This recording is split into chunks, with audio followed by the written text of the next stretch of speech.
이 시간에는 기하전 구조로고 요한계시록 제22강입니다. 오늘 본문은 18장, 요한계시록 18장 1절부터 24절. 제목은 바벨론 심판. 바벨론은 세상이죠. 음녀와 바벨론이 세상입니다. 지난 시간에 했던 것 조금 보충하겠습니다. 시간이 좀 촉박해가지고 간략하게 끝냈는데, 먼저 17장 5절에 보면 그 여자 음녀의 이름이 기록되었는데, 음녀의 이마에 이름이 기록되었는데 그 이름이 비밀이라 큰 바벨론이라. 그러니까 음녀의 이름이 큰 바벨론이다 하는 거죠. 비밀스러운 이름 바벨론. 그러니까 음녀나 바벨론이나 같은 존재입니다. 그래서 1세기 당시에 그 음녀는 세상과 타협하고 사탄의 하수인 노릇하는 로마 제국, 또 바벨론도 로마 제국을 의미하는데, 1차적으로 로마 제국이지만은 모든 시대 속에서는 세상, 하나님을 거부하고 하나님을 대적하고 교회를 박해하는 세상이 곧 음녀와 바벨론입니다. 그래서 혹자가 말하는 것처럼 음녀는 종교적 타락, 바벨론은 정치적 타락에 대한 심판이다, 이렇게 이해하는 것은 옳지 않습니다. 그래서 음녀와 바벨론은 본문 속에서 하나라고 말하고 있어요.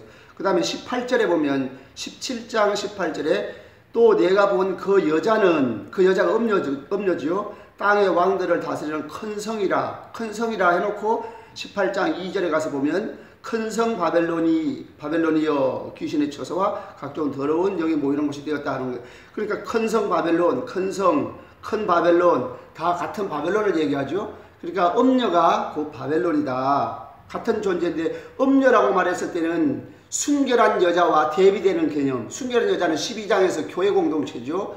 그 다음에 바벨론은 새 예루살렘 성과 대비되는 개념이에요. 그러니까 음녀나 바벨론은 한 사람을, 여자를 지칭할 때는 순결한 여자, 음녀 이렇게 대비되고, 세상이 그렇다는 거죠. 세상이 또 새 예루살렘과 대비되는 개념으로서 바벨론은 바로 구약의 1차적으로 로마 제국이지만 그걸 구약의 하나님을 대적한 바벨론을 빗대어서 바벨론이라고 표현을 한 것입니다. 그래서 이 바벨론은 하나님을 대적한 세상, 모든 시대 속에서는 세상이다, 이렇게 볼 수 있어요. 그리고 음녀가 곧 세상이다, 바벨론이 곧 세상이다 하는 겁니다.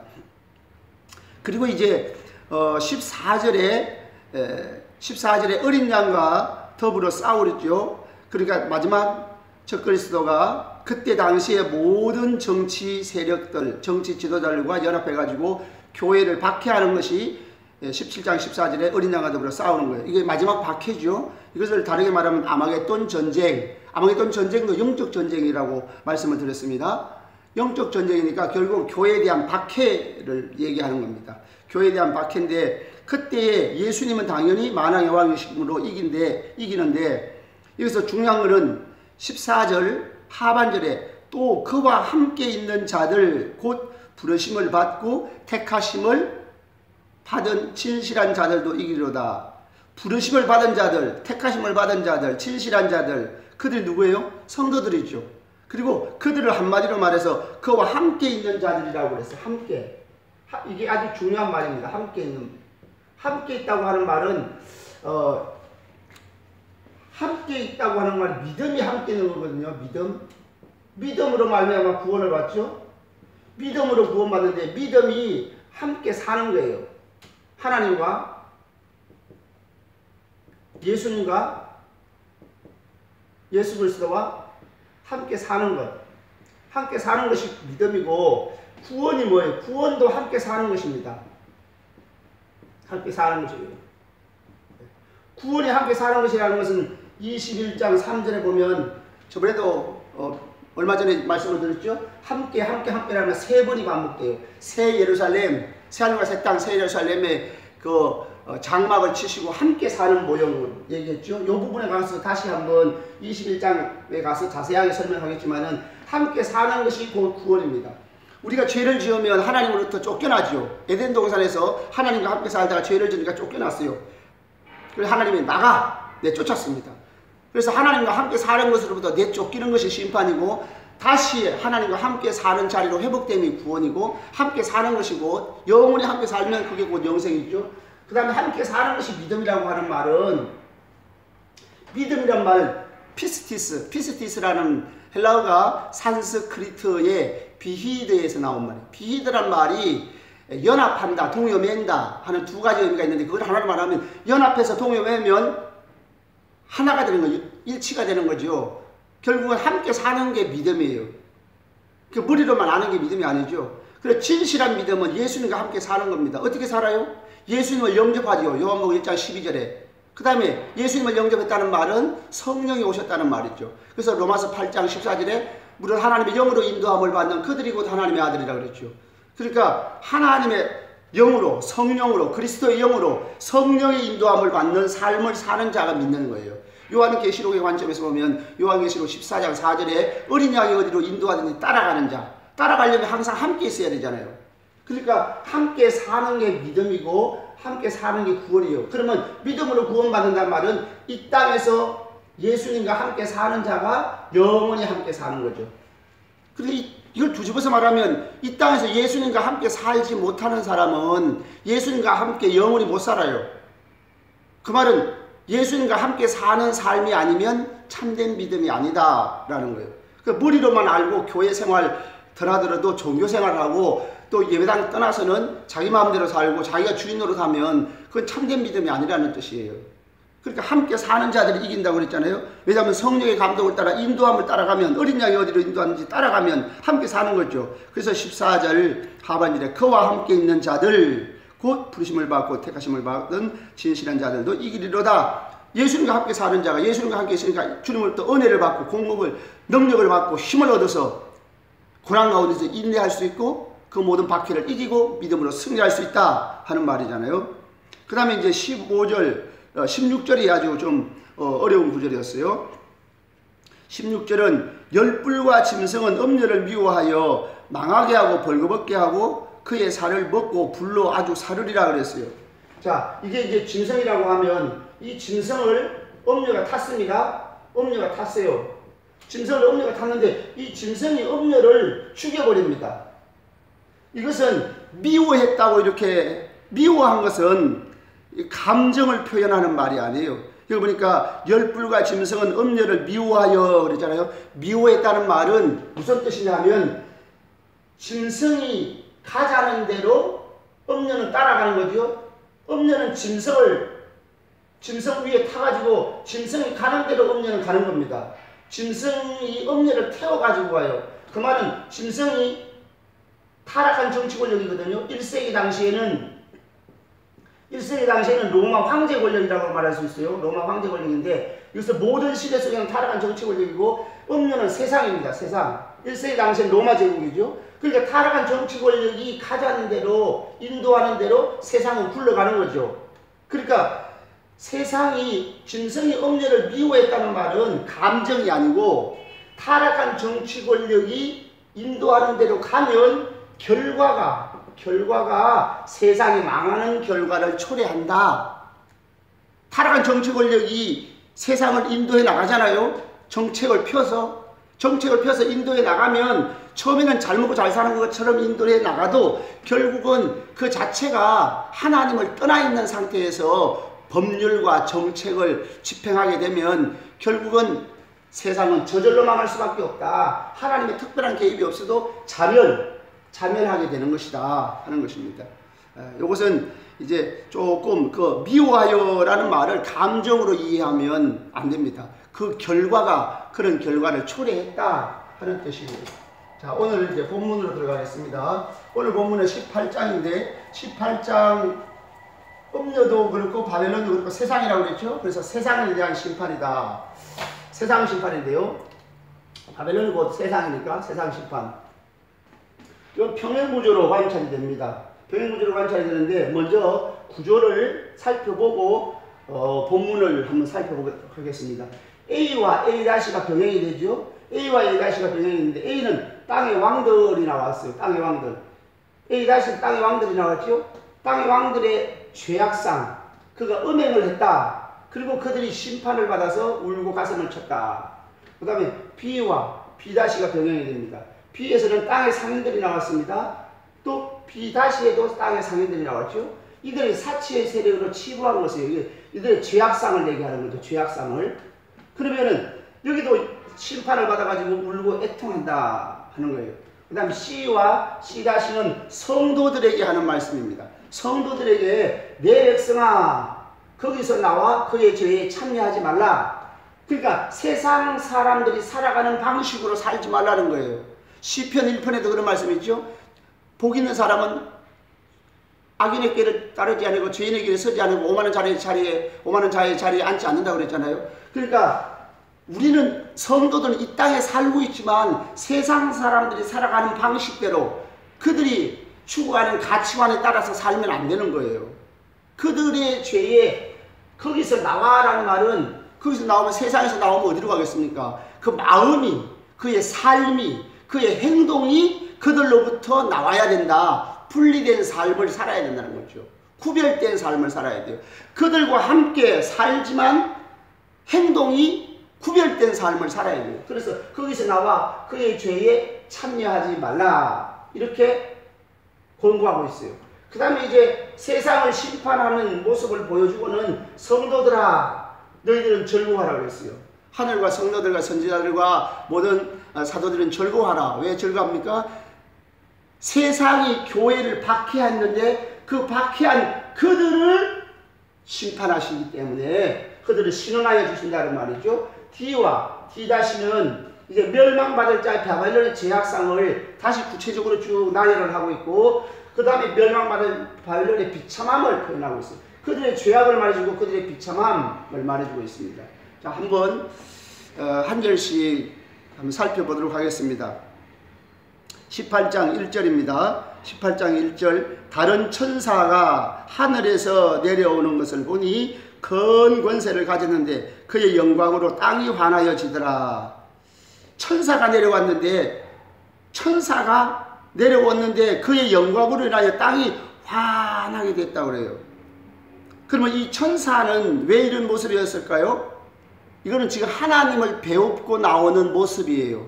모세가 시내산에서 하나님을 배우고 내려올 때에 이스라엘 백성들이 그의 얼굴을 못 쳐다볼 정도로 광채가 났다고 그랬잖아요. 그러니까 하나님을 배우고 나온 모습인데 그 말은 무슨 말이냐면 이 천사가 전하는 메시지가 하나님으로부터 온 메시지다. 권위 있는 메시지다. 그걸 말해주기 위한 것입니다.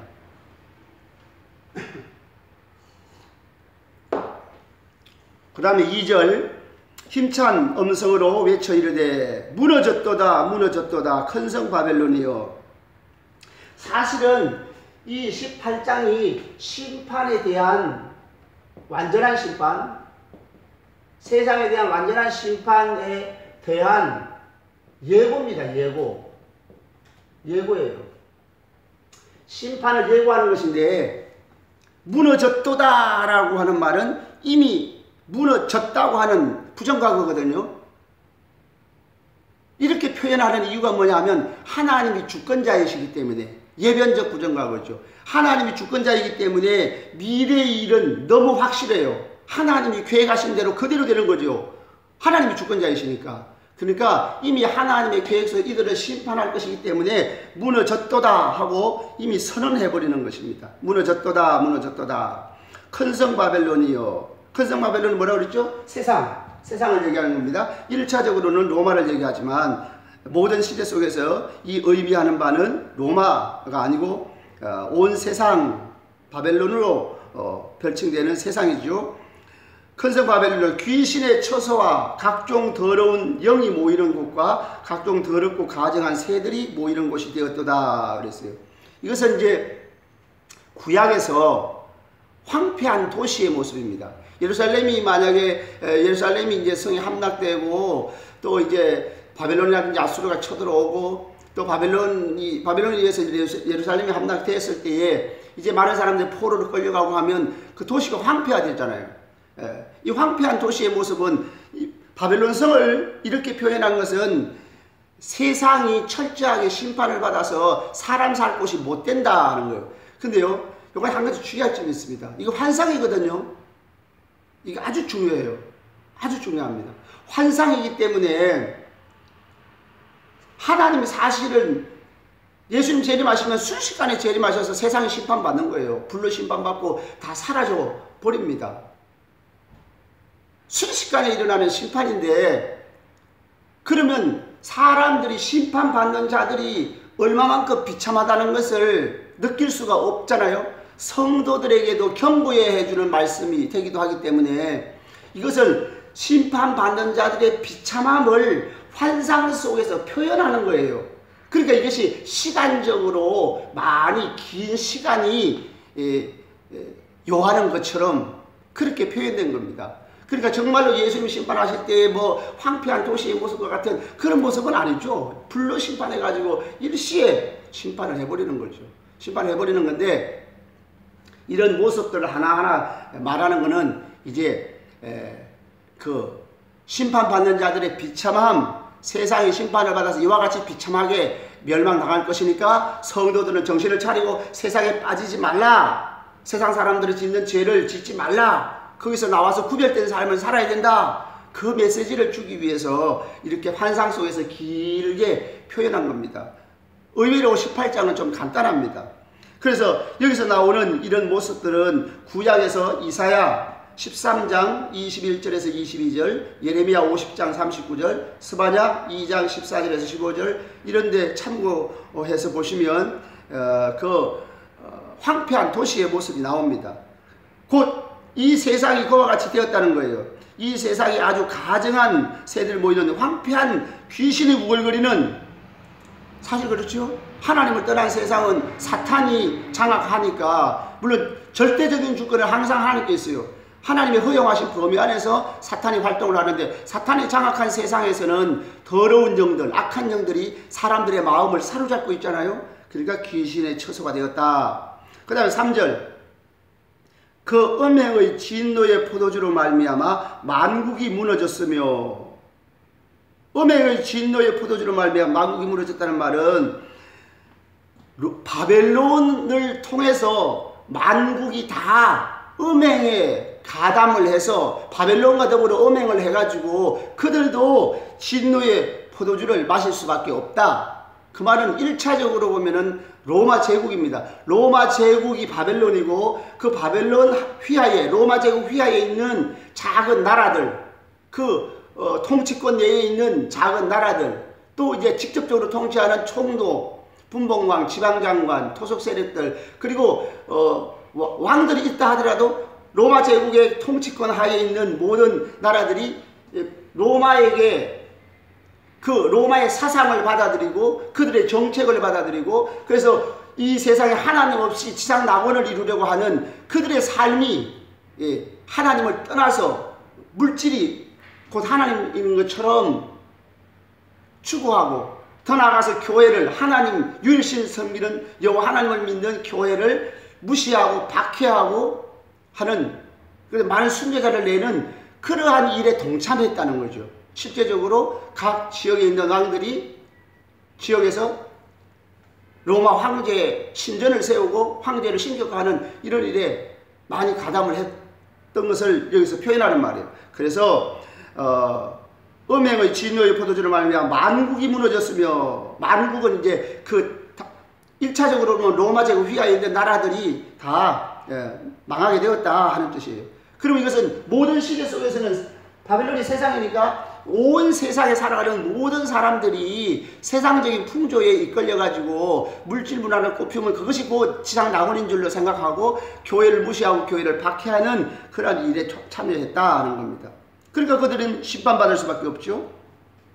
그 다음에 또 땅의 왕들이 그와 더불어 음행하였으며, 땅의 왕들이 음행했다는 말은 방금 설명한 것이 다 포함이 되는 겁니다. 땅의 왕들이, 그러니까 바벨론 휘하에 있는 그 땅의 왕들이라는 말인데, 이걸 크게 보면은 이제 모든 시대에서 세상에 있는 각 나라들의 정치 지도자들, 그들이 음행을 하였다. 세상과 짝해가지고, 그리고 세상은 약간의 추상적인 의미가 있는 거예요. 세상이라고 말하면은 타락한 모든 물질 문화를 꼽히는 하나님 없이 지상 낙원을 이루려고 하는 그러한 모든 문화의 총체를 얘기합니다.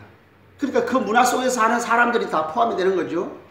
약간의 추상적인 의미가 있는 것인데, 자, 여기에서 이제 땅의 왕들이 그와 더불어 음행하였고 땅의 상인들도 그 사치의 세력으로 치부하였다. 땅의 상인들은 경제인들이죠.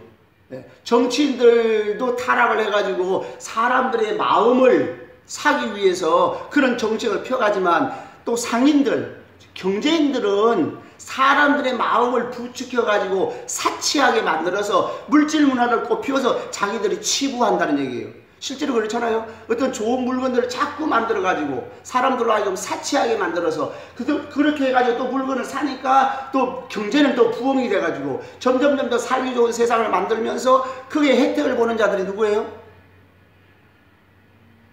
경제인들이죠. 경제인들이 치부했어요. 사람들을 사치하게 만들어서 사람의 신분을 경제적인 유무로 그 사람의 신분을 결정하는 이러한 사회처럼 만들어가는 거죠. 그래가지고 사람들 하여금 돈을 쓰게 하고 사치하게 하고 그렇게 함으로 경제는 발전되고 경제가 발전되는 걸 통해 가지고 경제인들이 치부하였다. 이것이 죄라는 겁니다.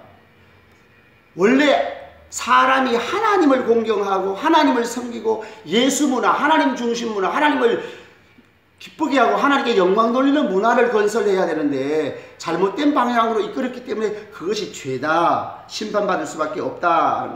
더 나아가서는 교회를 박해하는 데까지 이르는 것이죠. 그것을 반대하는 교회는 박해를 받을 수밖에 없는 것입니다. 그래서 이들의 죄를 얘기하고 4절에 가가지고는 이제 교회 성도들에게 권면하는 말씀입니다. 4절을 제가 읽어보겠습니다. 또 내가 들으니 하늘로부터 다른 음성이 나서 이르되 내 백성아 거기서 나와. 거기서 나오라는 거죠. 그럼 몸으로 나오면 우리는 어디 가서 살겠어요? 그 마음이 나와야 되고 죄에 참여하지 말라는 거죠.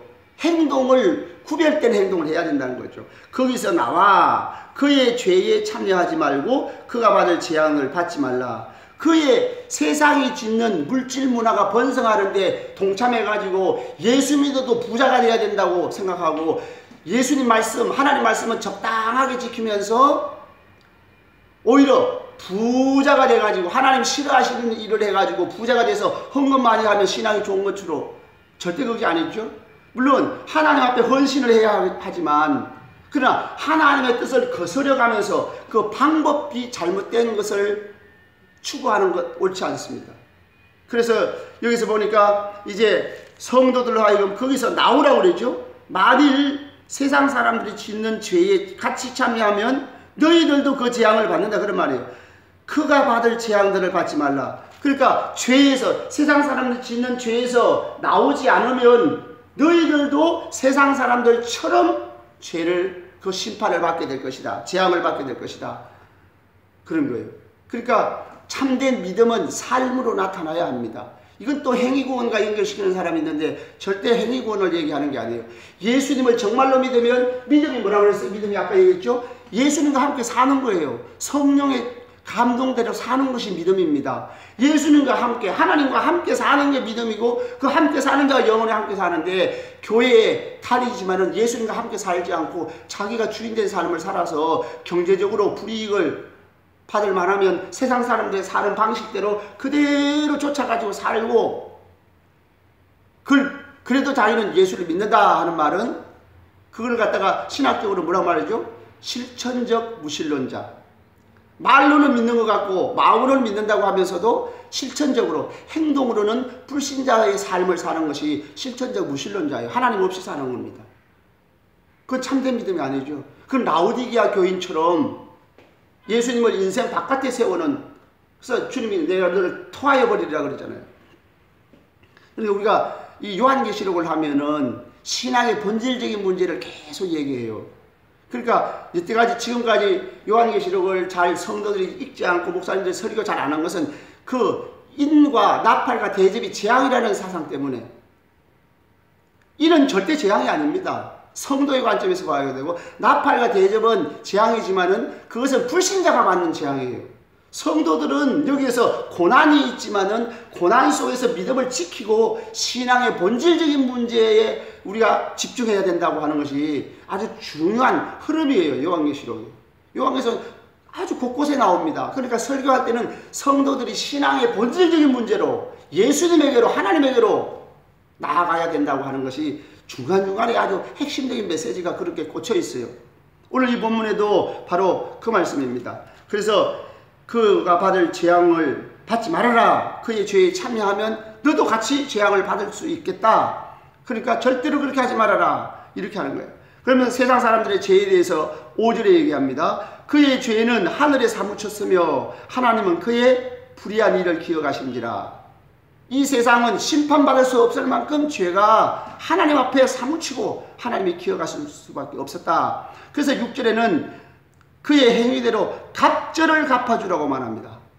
그가 죄를 지은데 말이 갑절이지 완전한 심판을 하라는 뜻이겠죠. 그 다음에 7절에 가서 보면은 이 세상의 죄악상을 얘기해요. 세상을 음녀라고 표현했죠.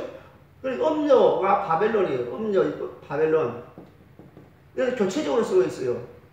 지금 여기는 바벨론의 심판인데 음녀가 또 등장을 합니다. 음녀가 등장을 하는데 그 내용이 이제 7절이에요. 그가 얼마나 자기를 영화롭게 하였으며 사치하였던지 그만큼 고통과 애통으로 갚아주라. 그가 마음에 말하기를 나는 여왕으로 앉은 자요 과부가 아니라 결단코 애통함을 당하지 않아. 그러니까 여기는 여왕이라는 말이 나오고 과부라는 말이 나오잖아요. 그러니까 나는 과부가 아니고 여왕이다.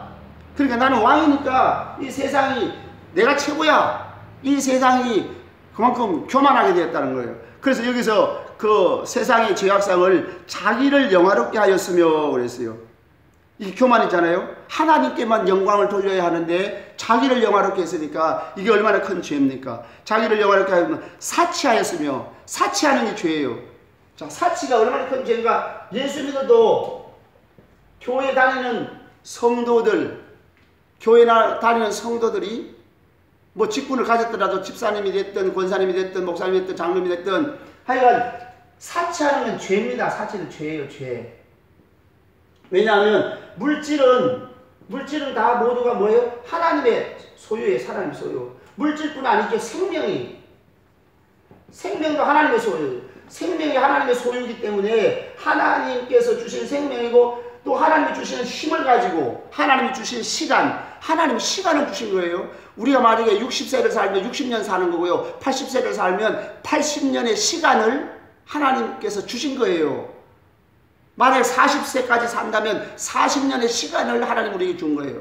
시간도 하나님이 주신 거예요. 근데 시간도 하나님의 것이고 재능도 하나님의 것이에요. 그럼 우리 성도들은 청직입니다. 청직이. 청직이는 관리자죠. 관리자. 그러니까 청직이기 때문에 시간도 하나님의 것이고 이게 생명이죠. 재능도 하나님의 것이고 물질도 하나님의 것이에요. 그래서 청지기로 살아가는 거예요. 그러니까 물질을 내 마음대로 쓴다고 하는 건 죄입니다. 사치하는 건 죄예요. 우리가 11조를 드리잖아요. 11조는 왜 드리죠? 10분의 9는 내 마음대로 쓰라고? 아닙니다. 11조를 드리는 그것은 신앙 고백이에요. 10분의 10이 다 하나님의 소유입니다. 라는 고백이고 10분의 9도 하나님의 뜻대로 관리하겠습니다. 하는 신앙 고백이 11조예요. 10분의 1을 드리고 나머지는 내 마음대로 쓴다는 게 아닙니다. 그러므로 사치하는 것은 죄입니다. 죄. 분수에 맞게 살아야 돼요. 옷을 입는 것도 마찬가지고 먹는 것도 마찬가지예요. 먹는 것도 너무 지나치게 먹는 거 그거 죄입니다. 죄예요. 죄. 사치하는 게 죄예요. 세상은 사치를 부추겨가지고 물질 문화를 번성시키잖아요. 그게 영합하면 안 되는 거예요. 돈을 써야지 경제가 돌아간다고? 물론 쓰긴 써야 되겠지만은 필요한 만큼 하나님 앞에서 양심적으로 신앙 양심에 성령께 하나님께 물어봐야 돼요. 신앙 양심에 그리낌이 없을 정도로 하나님께 여쭈어보고 지나치지 않을 만큼 써야 되는 거예요. 관리자로서 사용해야 돼요. 그래서 이거 보니까 그가 얼마나 자기를 영화롭게 했으며 사치하였든지 그만큼 고통과 애통으로 갚아주라. 예수를 잘 믿는 사람은 절대로 사치하지 않습니다. 성령 충만한 성도는 절대 사치하지 않습니다. 내가 아는 어느 권사님은 아주 옷을 허름하게 입고 다니세요. 한 20년, 30년 된 옷을. 근데 그거 부자예요. 건물도 2개씩 갖고 있어요. 큰 건물을. 그 다음에 선교를 많이 해요. 저 필리핀에서 선교하고 저 어려운 목사님, 저 영동에 어느 목사님도 되고 이 지역에 있는 목사님도 좀 돕고 선교 활동을 많이 해요.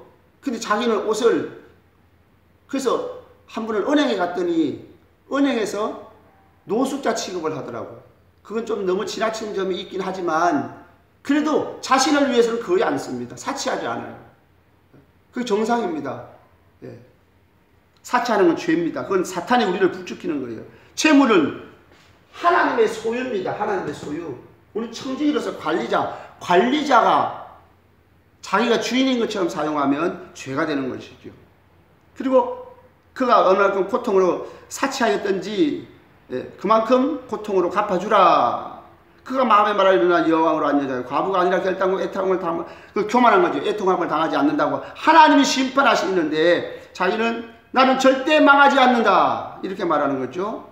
그래서 이제 8절에 가면 그러므로 이런 죄 때문에 하루 동안의 심판을 할 거라는 것이요. 그래서 그러므로 하루 동안에 그 재앙들이 이르리니 곧 사망과 애통함과 흉년이라. 그가 또한 불에 살라지리니. 그리고 이거 예고입니다. 예고예요. 예고. 그러니까 이 지금 바벨론 심판을 사실은 예고하는 거거든요. 예고하는 거. 자, 세상에 대한 심판 예고인데 그러면 여기다 하루 동안이라고 그랬죠? 이거는 하루가 걸린다는 뜻이 아닙니다. 순식간에라는 뜻이에요. 그 뒤에 보면 또 1시간에라는 말이 있어요. 10절에 보면은 큰 성 경관성 바벨론이여 1시간에 내 심판이 이르렀다 하려다. 하루 동안이라든지 1시 동안이라는 말은 그 표현상 속히 금방이라는 뜻이니까 시간적으로 꼭 그렇게 걸린다는 뜻은 아닙니다. 순식간에 세상이 예수님 재림하시면 불로 심판. 그래서 이 불심판을 얘기했죠. 그래서 불에 살라지리니 그랬어요. 불심판을 물론 베드로후서에도 베드로후서 3장에도 불심판을 말하고 있지만은 불심판을 얘기하는 구절이 요한계시록에서 몇 군데 보입니다. 자, 첫 번째로 보면은 그 앞서 성경 유튜브로 보시는 분은 성경을 펴시고 요한계시록 14장에 보면은 14장 18절에 또 불을 다스리는 천사가 제단으로부터 나와서 예리한 낫을 가진 자를 향하여 큰 음성을 불렀어요. 그러니까 불을 다스리는 천사가 나왔다는 말은 지금 환상 속에서 포도송이를 거두지만은 포도송이를 거둬가지고 포도즙 틀에 넣어가지고 밟아서 포도즙이 나왔는데 포도즙이 안 나고 피가 나왔다는 말은 이제 세상에 대한 심판을 얘기하는 건데 이건 심판의 비참함을 그렇게 표현한 것이고 불을 다스리는 천사가 나왔다는 말은 이제 불심판이라는 뜻이에요.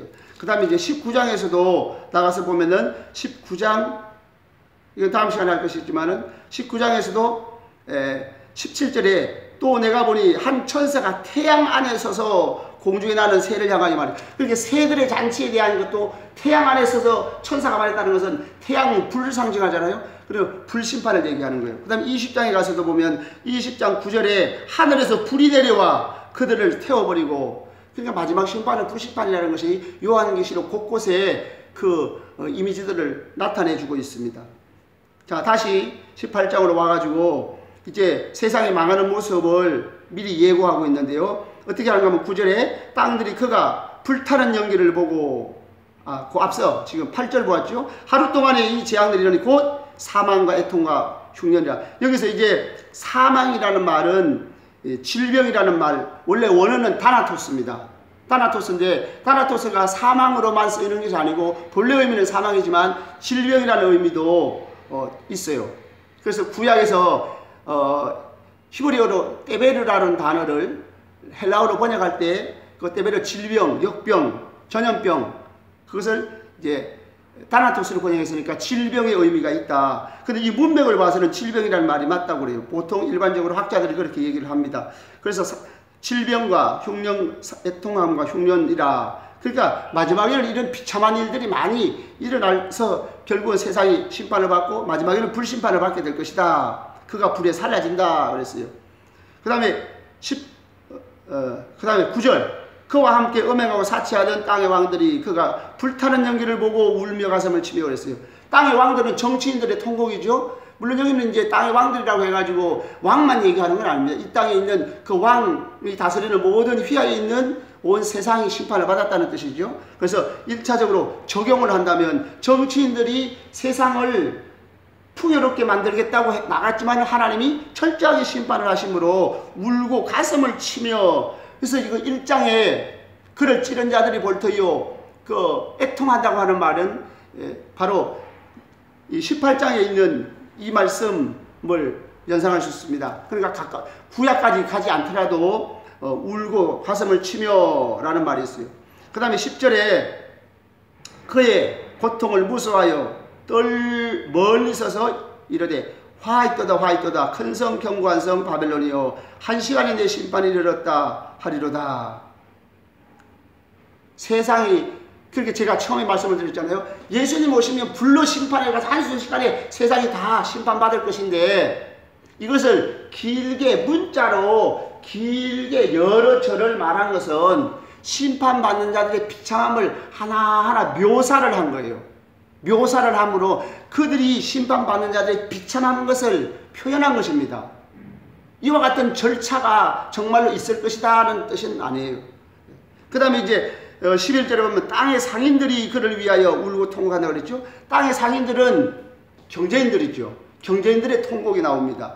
경제인들이 통곡이 나오면 세상이 다 불타버리니까 이제 자기들이 만든 물건을 팔 수가 없다. 더 이상 치부할 수 없다. 그래서 애통. 근데 사실은 그런 애통은 그들의 비참함을 표현한 것이지 그들 자신들이 다 죽어버립니다. 예. 그러니까 이거는 심판받는 자들의 비참함, 세상은 철저하게 무너질 것이다 하는 것을 표현하는 말이에요. 그 다음에 이제 길게 있어요. 그들의 상품의 목록이 나와 있습니다. 11절부터 해가지고 19절까지 쭉 나와 있고, 특히 이제 17절에는 그 무역하는 자들의 통곡, 그 다 상인들에 포함되죠. 그래서 경제인들의 통곡을 쭉 얘기를 하고 있습니다. 이거는 쭉 읽어보면 그냥 이해가 되는 것이고, 그들이 비참하다고 하는 것을 표현하는 것이니까 특별히 설명을 안 해드려도 될 것 같습니다.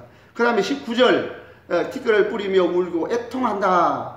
그 다음에 이제 20절에는 교회에 대한 성도들이랑 기뻐하고 즐거워하라는 말씀이 있어요. 이 즐거워하라는 말은 20절입니다. 20절에 하늘과 성도들과 사도들과 선지자들아 그로 말미암아 즐거워하라. 그로 말미암아 즐거워하라는 말은 세상이 심판을 받는 것으로 인해서 즐거워하라. 왜냐하면 하나님이 너희를 위하여 그에게 심판을 행하셨습니다. 그들이 너를 심판해가지고 박해한 것처럼 그들을 심판할 것이다. 그럴 뜻이에요. 자, 그 다음에 21절에는 완전한 세상의 심판을 표현하는 말이 있습니다. 그것이 뭐냐면 21절 이에 한 힘센 천사가 큰 맷돌 같은 돌을 들어 바다에 던져 이르되 큰 성 바벨론이 이같이 비참하게 던져져 결코 다시 보이지 아니하리로다. 자, 큰 맷돌 같은 돌을 바다에다가 깊은 바다에다가 던졌어요. 어떻게 되죠? 가라앉죠. 깊어가지고 다시는 돌이 보이지 않습니다. 이와 같이 세상이 간데없이 완전한 심판을 받아서 흔적조차 찾을 수 없을 것이다 라는, 그러니까 세상에 대한 철저하고 완전한 심판을 얘기하는 겁니다. 그 다음에 22절부터 이들을 표현해요. 또 검은고 타는 자와 풍류하는 자와 퉁소 부는 자. 검은고 타는 자와 풍류하는 자, 퉁소하는 자는 이거 잔치할 때 주로 쓰죠. 그래서 이렇게 풍류하는 자, 기쁨과 즐거움을 표현하는 말이에요. 풍류하는 자들이 결코 다시 내 안에서 들리지 아니하고 어떠한 세공업자든지 결코 다시 내 안에서 보이지 않는. 세공업자는 그러니까 풍류하는 자, 검은고 타는 자, 퉁소 불고 나팔 부는 자들이 소리가 들리지 않는 말은 기쁨, 즐거울 일이 다시는 없을 것이다. 세상 문화를 즐기면서 기뻐할 일은 전혀 없다. 왜? 철저하고 완전한 심판을 했기 때문에. 그 다음에 세공업자가 결코 보이지 않는다는 말은, 세공업자라는 말은 정밀산업에 종사하는 자들이에요. 테크니테스라는 말인데 하이테크가 여기서 나왔다고 그럽니다. 테크니테스라는 말은 세공업자, 정밀산업, 오늘날로 말하면은 첨단산업에 종사하는 자들이 보이지 않는다. 왜? 첨단산업을 발전시켜가지고 이 땅의 물질문화를 번성하게 했던 그들 다시는 보이지 않을 것이다. 완전한 심판을 얘기하죠. 그 다음에 맷돌 소리가 결코 내 안에 들리지. 맷돌 소리는 뭐예요? 맷돌을 갈아가지고 이제 식사를 하기 위해서 맷돌을 가는 거거든요. 그러니까 일상적인 삶이 다 무너졌다는 거죠. 일상적인 삶이 다 무너져가지고 이 땅에서의, 세상에서의 삶은 그 자체가 완전히 무너졌다. 완전한 심판, 불로 심판해서 완전히 이 세상은 다 심판하고 썰어버리고 말았다는 것입니다. 그 다음에 등불빛이 비치지 않는다. 자, 밤에는 등불이 있어야 되잖아요. 밤에는 등불이 있어야지 흑암천지가 됐다는 거죠. 깜깜하게 되었다는 말은 더 이상 상징적으로 볼 때 희망이 없다. 더 이상 어떤 희망도 찾을 수가 없었다. 그 다음에 신랑과 신부의 음성이 결코 다시 내 안에서 신랑과 신부의 음성, 잔치 중에 가장 기쁜 잔치, 돌잔치도 있고 백일잔치도 있고 뭐 회갑잔치도 있고 여러 잔치가 있지만은 그 중에서 가장 기쁜 잔치는 뭐예요? 신랑과 신부가 한 가정을 이루는 잔치, 결혼식. 이 잔치가 가장 기쁜 즐거운 잔치잖아요. 근데 신랑 신부의 음성이 다시 들리지 않는다는 말은 이 땅의 즐거움은 완전히 사라져 버렸다. 그러니까 이거는 묘사를 길게 18장 한 장을 길게 묘사했지만은 한마디로 말하면 한마디로 세상은 완전히 불심판을 받고 끝났어 이러면 너무 마음에 다가오지를 않아요. 느낌이 없어요. 그래서 이 환상 속에서 이걸 길게 표현해 가지고 이 세상에는 희망을 둘 곳이 하나도 없이 완전하게 하나님이 심판하셨다 하는 것을 표현하는 말이에요. 그래서 이걸 보면은 이제 땅의 왕들 그들의 음행, 그러면 땅의 왕들 그들이 울고 가슴을 쳐서 심판받아서 가슴을 칠 것이다. 그 다음에 땅의 상인들의 사치의 세력으로 치부하였는데 그 땅의 상인들도 심판을 받고 이제 경제인들이, 이거는 정치인들의 통곡이죠. 정치인들의 통곡이고 경제인들의 통곡입니다. 그 다음에 내 백성아 성도들에게 권면하고, 여기는 성도들아 즐거워라. 그 다음에 D와 D-는 멸망받을 바벨론 죄악상을 자세하게 언급하면서 멸망받을 그 바벨론의 비참한 모습을 표현했어요. 그래서 요 21절, 24절 가운데서 22절, 23절 방금 우리가 읽었던 그 말씀을 이제 작은 키아점이 나옵니다. 작은 키아점을 보면 A와 A-, A는 검은고와 풍류와 나팔소리 다시는 없다고, 세상 즐거움이 없다는 거죠. 신랑 신부의 음성도 세상 즐거움이죠. 세상 즐거움이 완전히 사라져버렸다. 그 다음에 B와 B-도 세공업자, 이거는 번영, 발전, 부유함을, 경제적인 번영을 얘기하는 것이죠. 덕불빛이 비치지 말은 희망과 꿈이, 비전이 완전히 사라졌다는 거죠. 이를 잘 살 수 있는 비전이 완전히 사라졌다. 맷돌 소리가 들리지 않는 건 일상적인 삶까지 완전히 다 무너져가지고 철저하고 완전한 심판을 받았다. 그리고 이것이 예고입니다. 이렇게 심판을 받게 될 것이다. 근데 정작 심판받는 모습은 여기에 나오지 않습니다. 이거 예고에 대한 얘기예요. 왜냐하면 심판받는 불못에 들어가는 거거든요. 불못에 들어가는 거니까 그거는 이제 순식간에 이루어지니까 그거를 묘사할 필요는 없는 거죠. 이와 같이 비참함을, 심판받는 자들 이와 같이 비참하게 심판을 받게 될 것이다 라는 말이에요. 19장으로 넘어가게 되면 이제 이미 심판받은 이후의 삶이 이후에 구원받은 성도들이 하나님을 찬양하는 모습이 19장 1절부터 나옵니다. 그건 다음 시간에 제가 말씀을 드리도록 하겠습니다. 이번 시간 여기까지 하겠습니다.